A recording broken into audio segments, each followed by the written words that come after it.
चलो कल के क्लास में हम लोग क्या पढ़े थे? आईटीएफ यानी इनवर्स ट्रिग्नोमेट्रिक फंक्शन, आईटीएफ के बारे में पढ़े थे। अगर आईटीएफ लिखेंगे तो कोई दिक्कत है?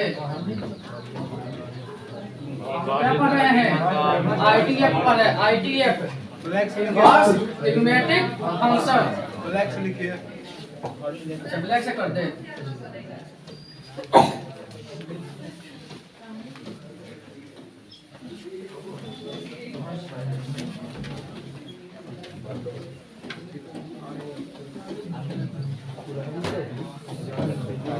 सर थोड़ा मोटा कीजिए।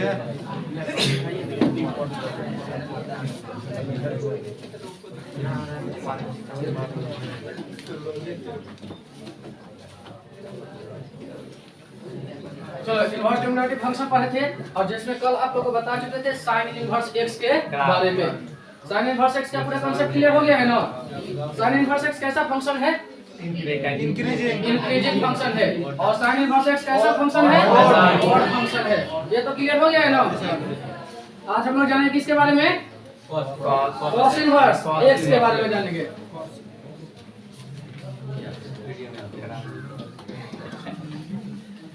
और ये नहीं क्या हो?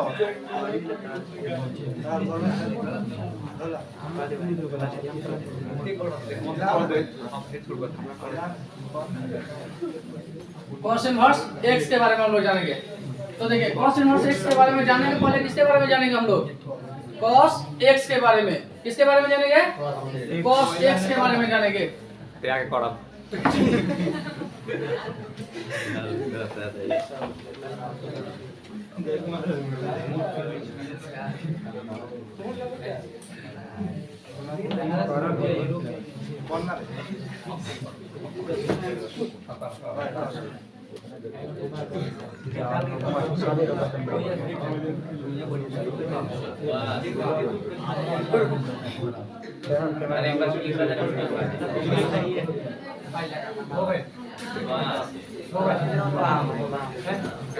चलिए हम लोग पढ़ेंगे कॉस इनवर्स x के बारे में।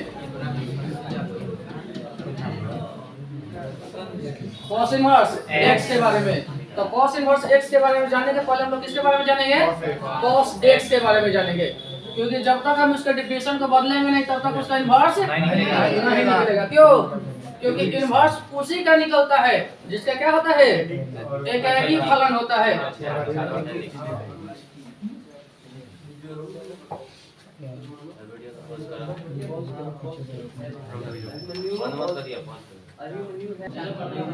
चलिए देखिए cos इनवर्स x के बारे में हम लोग जानकारी कर रहे थे।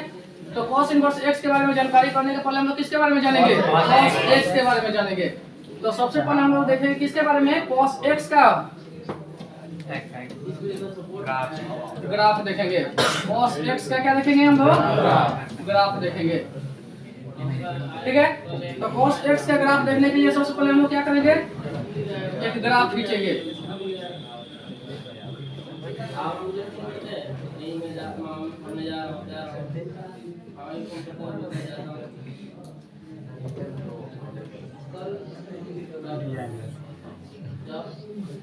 ठीक है। देखिए ये होता है कितना? जीरो होता है। ये कितना होता है? जीरो होता है। और ये कितना होता है? पाई होता है। ये कितना होता है? पाई होता है। तो देखिए cos जीरो का मान कितना होता है? जीरो होता है। लेकिन याद रखिएगा ये जो आप सुनिए cos जीरो का मान 1 होता है। cos जीरो का मान कितना होता है? 1 होता है। तो ये तो यहाँ पर तो 1 हो जाएगा।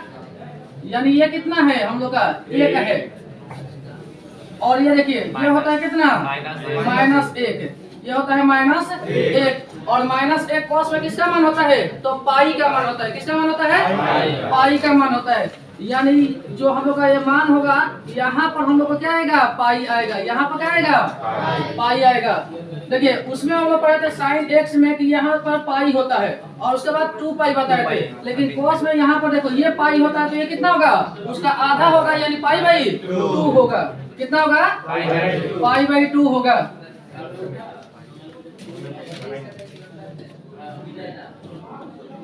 पाई बटा कितना होगा? 2 होगा।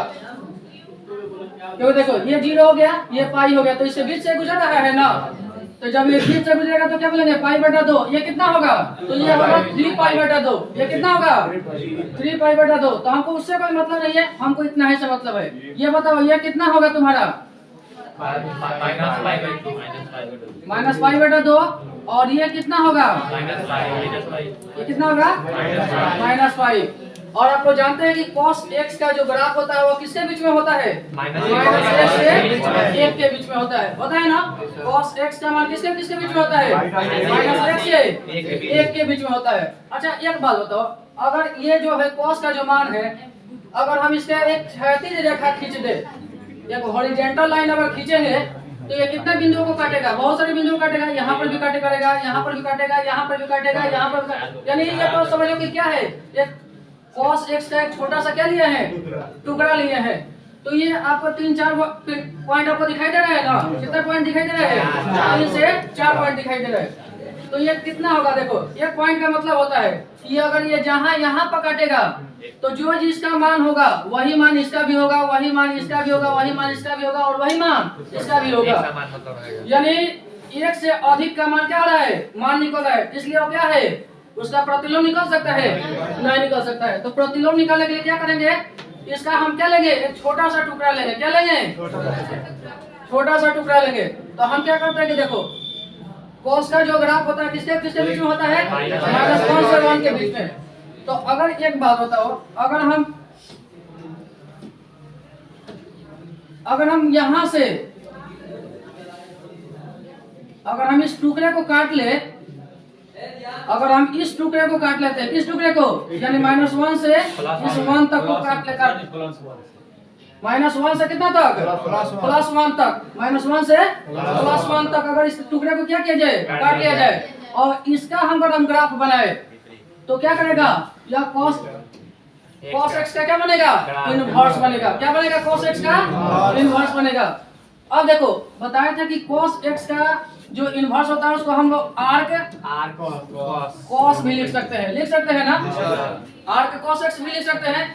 ये सोचे हो कि आर्क क्यों कहते हैं इसको, सर ब्रिज पे कार्य करता है, ब्रिज का एक छोटा सा क्या है, टुकड़ा है। और ये जो हम जो कर्व खींचे हैं ये क्या है, एक छोटा सा टुकड़ा है। इस कर्व का क्या है, एक छोटा सा टुकड़ा है। और इस वृत्त के एक छोटे, यानी इस कर्व के एक छोटे से टुकड़े होने के कारण इसको हम लोग क्या कहते हैं, आर्क कहते हैं। आया बात समझ में, आर्क से इसको क्यों सूचित करते हैं, समझ में आ गया। इनवर्स तो ऐसे तो जानते हैं कि इनवर्स किसको बोलते हैं, पावर -1 लगा देंगे इनवर्स कहेंगे, ये ना बोलते हैं। लेकिन इसको आर्क क्यों कहते हैं, क्योंकि इस कर्व का क्या है, एक छोटा सा टुकड़ा है। और इस आर्क के एक छोटे से टुकड़े के होने के कारण हम लोग इसको क्या पढ़ते हैं, आर्क cos पढ़ते हैं। साइन में भी हम आपको ग्राफ खींचे होंगे तो एक छोटा सा क्या लिए होंगे, टुकड़ा लिए होंगे। cos का भी खींच रहे हैं तो क्या ले रहे हैं, एक छोटा सा टुकड़ा ले रहे हैं। आया बात समझ में ना। अब इसी का हम लोग को ग्राफ खींचना है।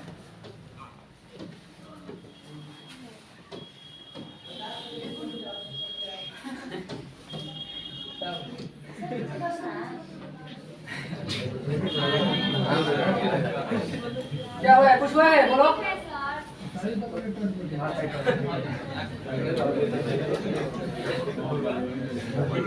चलो देखो cos इनवर्स x के लिए हम आते हैं। तो cos इनवर्स x के लिए सबसे पहले इसका देखो, इसका जो हम लोग का पहले जो cos x का जो क्या बना था, फंक्शन का जो डोमेन बना था, इसका डोमेन कितना था, देखो cos में 0 का मान कितना होता है, 1 होता है, और पाई का मान कितना होता है, -1 होता है। और जानते हो कि -1 से 1 के बीच में होता है, तो उसका डोमेन क्या बना था, 0 से पाई के बीच में बना था। किसके बीच में बना है, 0 से पाई के बीच में बना है। ये 0 से पाई के बीच में बना था। और इसका रेंज क्या आया था, -1 से +1 के बीच में आया था। तो अगर हम इसका इनवर्स निकालेंगे तो क्या आएगा, -1 से 1 के बीच में आएगा, और ये कितना क्या हो जाएगा, 0 का मान पाई होगा। ये तो क्लियर हो गया ना। देखिए इसको साथ साथ याद करिए, क्योंकि देखिए इसका एक डायग्राम दिया है, आप लोगों को चार्ट दिया है एनसीईआरटी के बुक में। और सब लोग क्या करते हैं कि इसको आराम से देखिए दिखा देते हैं। ये देखिए यहाँ पर ये चार्ट दिया है, सबका दिया है, साइन का, कोस का, टेन का, कॉट का, सेक का और कोसेक का दिया है ना। दिया है, देखो साइन इनवर्स का कितना दिया है, -1 से 1, -π/2 से π/2। तो कब तो याद करवाइए दिया है कि क्यों मान लेते हैं। दूसरा जो है cos इनवर्स का दिया है, कितना दिया है, -1 से 1 दिया है और कितना दिया है 0π। तो देखो तो इसका इनवर्स का दिया -1 से 1 और 0 से π। तो पालन नंबर दूसरा तो याद कर लिए ना आप लोग। ये आर के क्यों कहते हैं, ये भी तो क्लियर हो गया। अब आते हैं इसका ग्राफ में।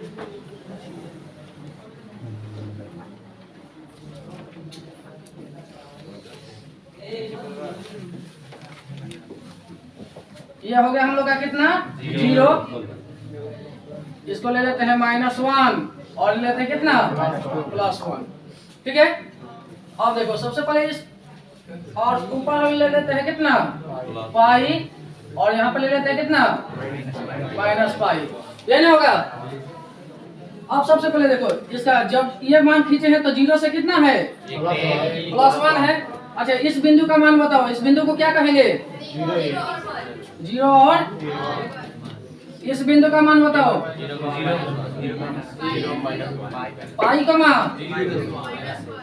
पाई कमा -1 बोलेंगे। पहले कौन सा अक्ष लिखते हैं, कौन सा x अक्ष लिखते हैं। आप फिर x अक्ष पर क्या है पाई। अरे इस बिंदु को लेना है ना, x अक्ष पर कितना है पाई और y अक्ष पर -1। क्लियर हो गया। अब इसमें आते हैं देखो, तो अब क्या होगा, ये तो उल्टा होगा। ये 0,1 है तो हम क्या लेंगे 1,0। तो बताए थे ना इनवर्स कैसे निकालते हैं। जो x अक्ष होगा वो y अक्ष बनेगा, जो y अक्ष होगा x अक्ष बनेगा। तो पहले लेंगे 1,0 1,0। तो 1,0 कौन होगा, यही पॉइंट आएगा जी, यही आएगा। तो यही पॉइंट हम दे देते हैं। ये कितना हो गया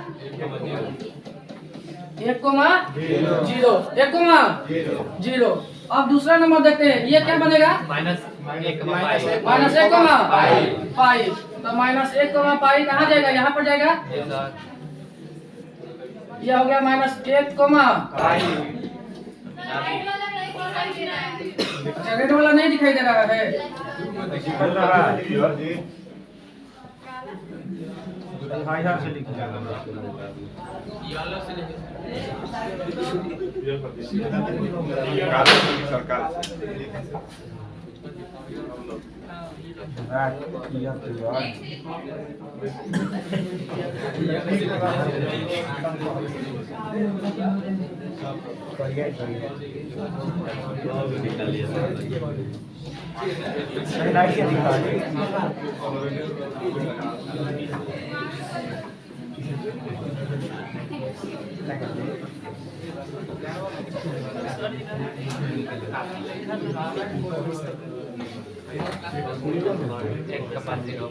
ये ना हो गया, ये आपका पॉइंट मिल गया।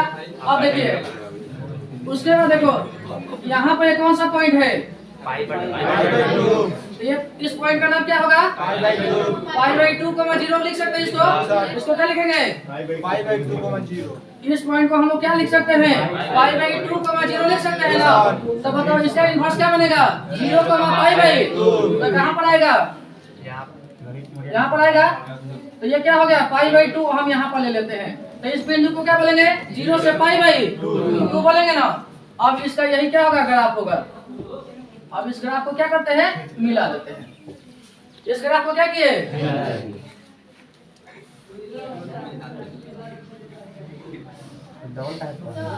हाँ बोलो कौन सा π/2 वाला। अच्छा देखो इस बिंदु का मान देखो, पहले में कौन सा अक्ष का मान लिखते हैं ये पॉइंट किस अक्ष पर है x अक्ष पर है। तो x अक्ष का मान तो π/2 हो गया और x अक्ष पर y का मान कितना होता है तो π/2,0 हो गया। तो इस बिंदु का मान कितना होगा π/2,0। तो इसका इनवर्स क्या बनेगा तो 0,π/2 यहीं पर बनेगा 0,π/2। और इसको क्या किया हम इस ग्राफ को क्या किए मिला दिए, ये ना मिला दिए। तो ये किसका ग्राफ हो गया cos इनवर्स x का। ये ग्राफ किसका हो गया cos इनवर्स x का हो गया। अब हम इसके बारे में देखते हैं। अच्छा एक बात बताओ, ये ग्राफ है कौन सा है, इंक्रीजिंग में है कि डिक्रीजिंग में है? आप इसको देख लीजिए सही से। -1 से जैसे हम 1 की तरफ बढ़ रहे हैं हमारा क्या हो रहा है, इंक्रीज कर रहा है कि डिक्रीज हो रहा है? डिक्रीज हो रहा है। तो क्या होगा, ये कौन सा फंक्शन है, डिक्रीजिंग फंक्शन है। आया बात समझ में ना? यानी आप इस पर खुद ग्राफ को देखकर बता सकते हैं कि इंक्रीजिंग होगा कि डिक्रीजिंग होगा। तो कैसा फंक्शन है, डिक्रीजिंग फंक्शन है। इसको नोट कीजिए, उसके बाद अब इसका लिखेंगे कॉन्सेप्ट को। हाँ दोनों नोट करना है।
चलिए देखिए, अब हम लोग इस cos इनवर्स x को क्या देखते हैं, cos इनवर्स x पर हम लोग कुछ कॉन्सेप्ट को देखते हैं। अच्छा देखो, ये 0 से क्या है, 1 है, यहाँ से 0 से 1 है। यानी अगर हम 0 से और 1 के बीच का अगर हम मान देखेंगे तो ये किस में आएगा, ये कौन सा कोऑर्डिनेट में आएगा, फर्स्ट कोऑर्डिनेट में आएगा। लेकिन जब 0 से -1 की तरफ बढ़ेंगे तो कौन सा कोऑर्डिनेट में चल जा रहा है, कौन सा कोऑर्डिनेट में जाएगा बताओ पहले, सेकंड में जा रहा है। अरे जैसे हम देखो 1 से अगर हम 0 की तरफ आ रहे हैं, यहाँ तो 0 तक ये फर्स्ट कोऑर्डिनेट है, कौन सा कोऑर्डिनेट है। लेकिन जब 0 से -1 आ रहे हैं तो कौन सा कोऑर्डिनेट हो रहा है, सेकंड कोऑर्डिनेट हो रहा है। ये ना हो रहा है। अब देखो, अगर मान के चलो कि अगर हम आपसे पूछे कि 1/2 का मान बताओ, 1/2 का मान, तो 1/2 का मान ये कितना होगा, किसके बीच में आएगा, 1/2 किसके बीच में आएगा, किसके बीच में आएगा, ये 1/2 cos में कितना का मान होता है, 60 मान होता है, 60 डिग्री का होता है, π/3 का मान होगा ना। यानी जब हम 1/2 देखे तो कितना आया, 60 आया। लेकिन अगर देखो, अगर हम यहीं पर देखें -1/2, तो जब हम इसको मिलाएंगे तो देखो ये ना मिल रहा है, ये क्या हो रहा है, π/2 और पाई के बीच में जा रहा है। अगर हम जब -1/2 को देख रहे हैं तो किस में जा रहा है, π/2 और पाई के बीच में जा रहा है ना।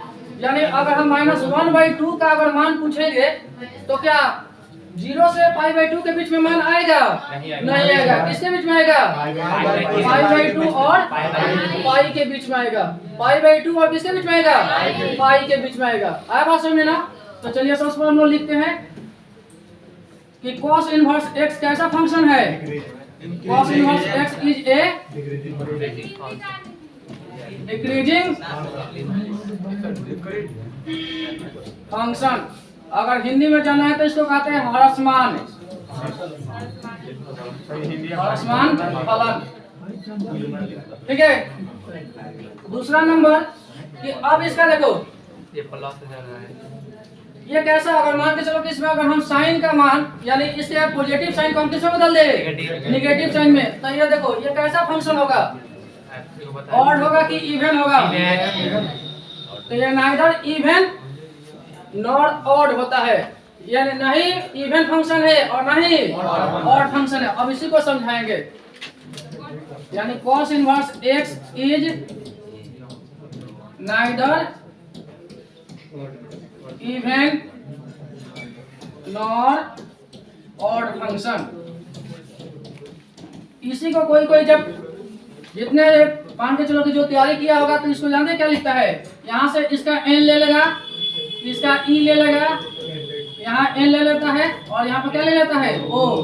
तो इसको क्या कौन सा फंक्शन बोलते हैं? Nino function. यानी cos इनवर्स x कैसा फंक्शन है? नीनो फंक्शन है। अगर नीनो फंक्शन कोई बोलता है तो ये मत सोचिएगा कि क्या बोल दिया वो,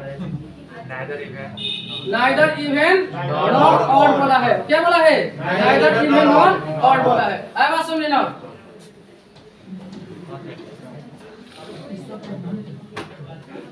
अब देखो, अभी हम लोग देखे क्या कि cos इनवर्स अगर प्लस थीटा है तो cos इनवर्स थीटा ही आया था, यानी cos में ही ये प्लस में ही इसका मान आया था ना।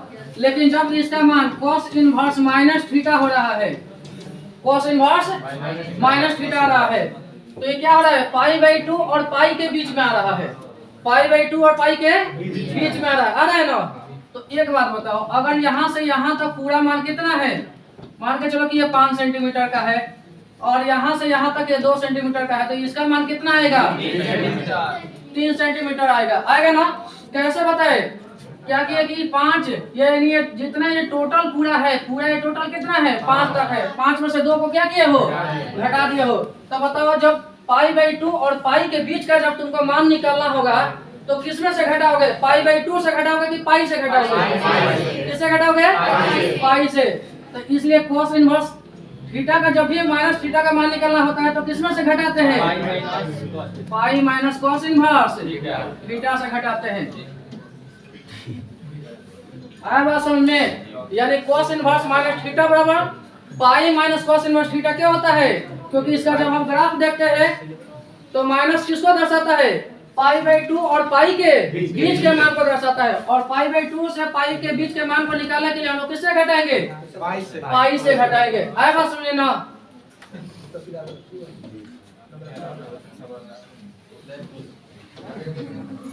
ये हम लोग का फॉर्मूला है। कोई पूछता है कि cos इनवर्स माइनस 1/2 का मान कितना होगा, तो क्या करेंगे? Pi minus cos inverse 1/2। तो देखो क्या होगा? पाई माइनस cos इनवर्स 1/2 किसका मान होता है? π/3 का मान होता है। अब इसका बटे का घटा बना दो, 3 कम 3, 3 में से एक जाएगा 2π/3। ये किसका मान है? 2π/3 का मान है। आया बात समझ ना? देखो इसके बीच में आ गया 90 से 180 के बीच में 2π/3 कितना को डिग्री मतलब क्या आएगा? 120 आएगा। π/3 को कितना कहते हैं? 60 कहते हैं, और 60 में 2 से गुना करेंगे कितना करेगा? 120 होगा।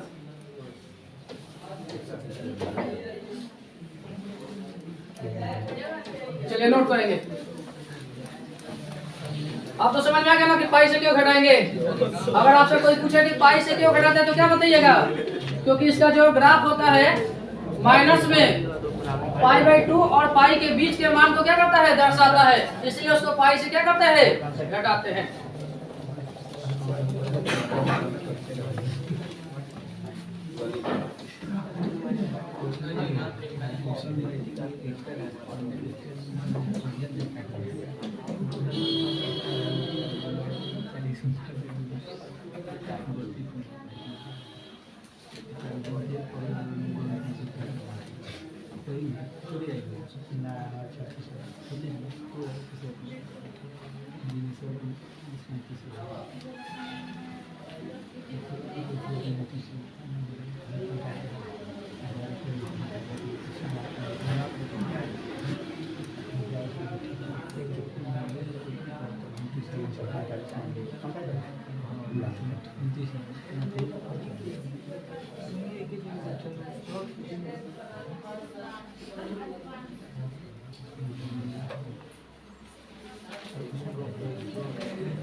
अब आपसे कोई पूछे कि पाई से क्यों घटाते तो बता सकते हैं ना?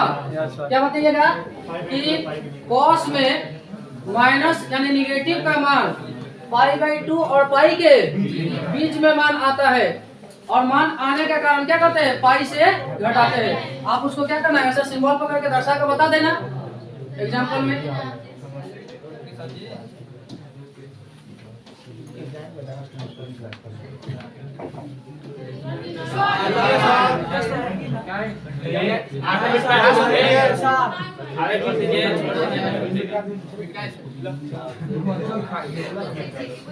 सर ये तो दिख नहीं रहा, ऊपर सबमिट कर दो।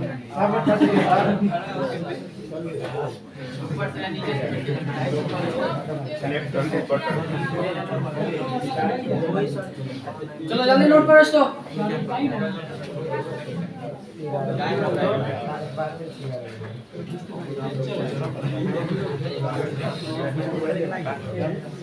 चलो हो गया ना? अब हम इसका कुछ क्वेश्चन आपको सॉल्व करवाएंगे, ठीक है ना? देखते हैं आप लोग क्वेश्चन कितना सॉल्व कर पाते हैं। इस ग्राफ से ही क्वेश्चन को सॉल्व करवाएंगे।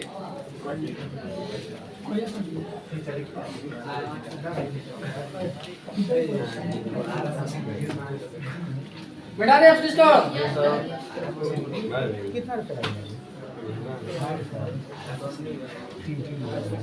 देखो cos इनवर्स x का प्रांत कितना होता है? -1 से 1 तक। इसको इंग्लिश में क्या कहते हैं? डोमेन कहते हैं। और इसको क्या कहते हैं? पोजीशन कहते हैं, जिसको इंग्लिश में क्या कहते हैं? रेंज कहते हैं। रेंज कहते हैं ना। अब आते हैं इसका मान हम लोग निकालते हैं कुछ क्वेश्चन का।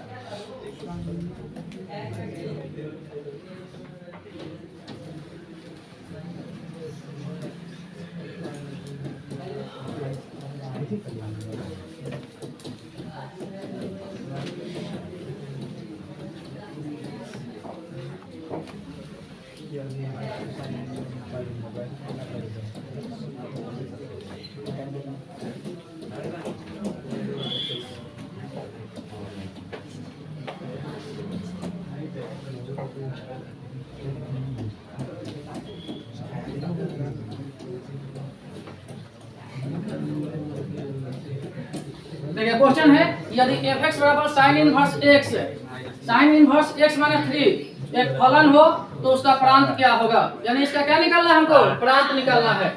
यानी इसका प्रांत हम लोग कैसे ज्ञात करेंगे?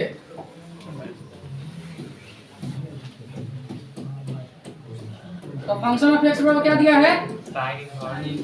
sin इनवर्स x माइनस 3 यानी दिया है। और एक बार बताओ, साइन इनवर्स का प्रांत कितना से कितना के बीच में होता है? -1 से +1 के बीच में होता है ना। तो हम लोग क्या लिखेंगे कि साइन इनवर्स का जो प्रांत होता है -1 से 1 के बीच में होता है। तो पहले लिख देंगे -1 और कितना लिख देंगे? +1। ये हो गया। और ये जो ये तो थीटा है ना, यानी x माइनस यहाँ पर क्या लिख देंगे? थीटा।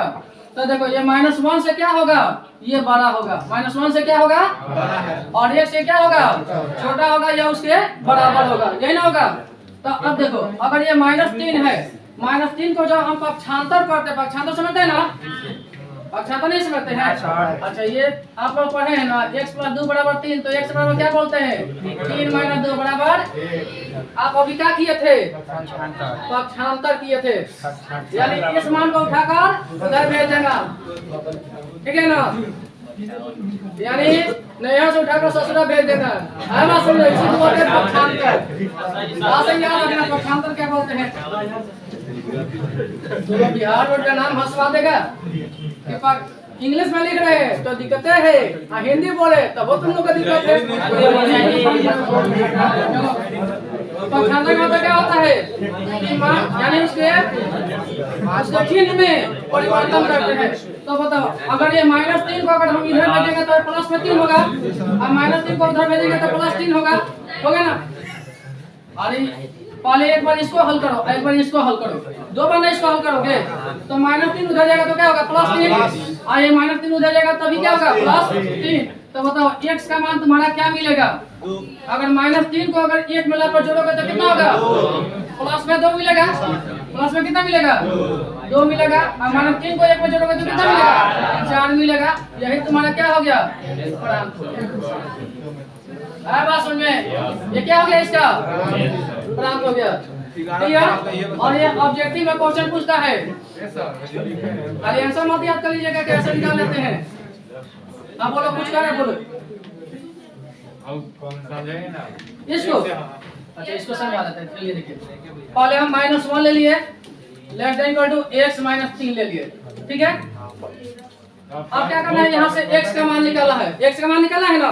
तो अब देखो इसको क्या करते हैं कि यहाँ पर -3 है, यहाँ से तुमको x के मान को क्या करना है, हटाना है। तो इसमें क्या करोगे, -1 में +3 जोड़ दो, less than equal to x में फिर इधर से भी 3 जोड़ दो, +3 फिर कैंसिल हो जाएगा। ये 3 से 3 कैंसिल हो गया। तो बताओ ये कितना मिलेगा, 2 less than equal to x, यानी x का मान किसके बराबर में आ रहा है, x का मान 2 के बराबर, या 2 से क्या होगा,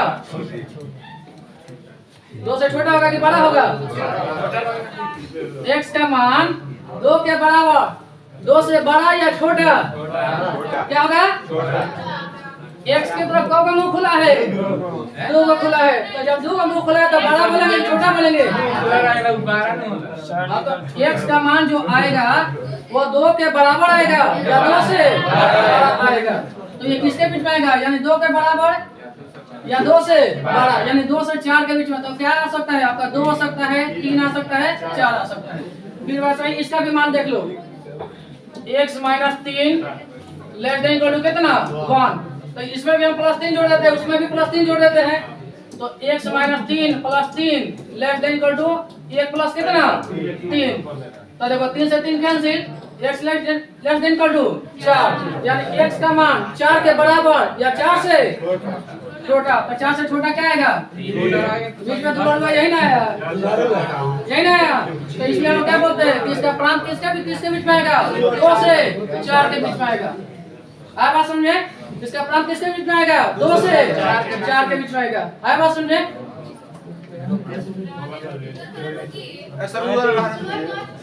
चलिए नोट कीजिए तो कल।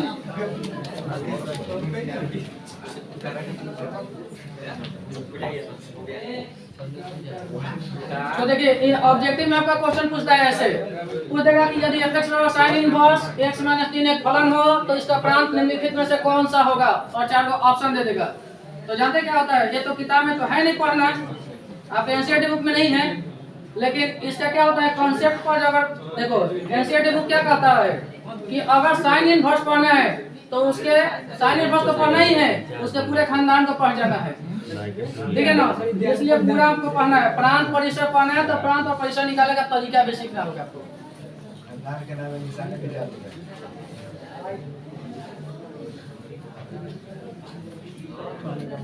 ठीक है, तो देखो इसी तरह से तुम लोग का ऑब्जेक्टिव क्वेश्चन का हम क्या किए हैं, कॉन्सेप्ट आप लोग को मतलब लिखे हैं, जिसमें आप लोग को हम देंगे ऑब्जेक्टिव वाला सेट, ठीक है ना। तो अब पढ़ेंगे हम लोग कल कौन सा, tan इनवर्स x।